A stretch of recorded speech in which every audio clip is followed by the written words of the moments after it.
So, after more than 20 years, nearly 30 years, E3 is finally dead.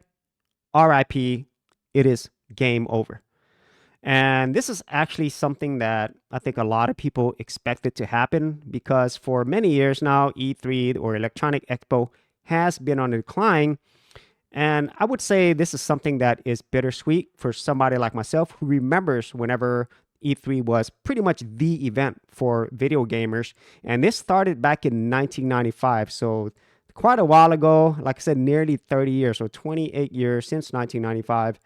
And whenever the pandemic came, it just made things even worse. And so the last in person E3 was 2019.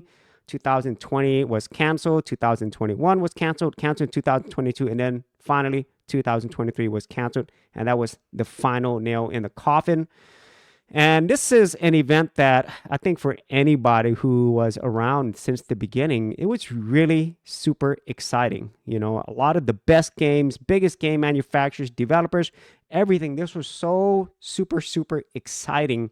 And you got a glimpse at what is coming. You know, there was so much excitement over this event, not only for people who are the gamers, but most importantly, the game developers, you know, the game companies. And it was such a different time whenever it started back in 1995. But year after year, it just kept getting, I would say, worse and worse. And very similar to, I would say, the game industry as a whole. If you just look at the previous video game awards that just happened recently, it's less about the games and more about marketing and promotion for these companies, celebrities, and all this other stuff, which really isn't about the games, the developers anymore. It's more about this whole big entertainment industry, which honestly is not really about games. You know, it's just about everything else. How can I monetize this property, this intellectual, asset that we have? How many sequels can we make? You know, all those other things. And unfortunately, the excitement over the games, the praise and admiration for the developers, it's just not there anymore. Because whenever E3 started many years ago, I remember that, it was really exciting to see Shigeru Miyamoto or somebody like Yu Suzuki, or anybody else who was, basically a superstar in the gaming world, introduce something from their team that was so awesome. And honestly, I really did love E3. I think a lot of people who grew up with this know that it was a really awesome time whenever this event came year after year. But now, as I stated, it is game over for them.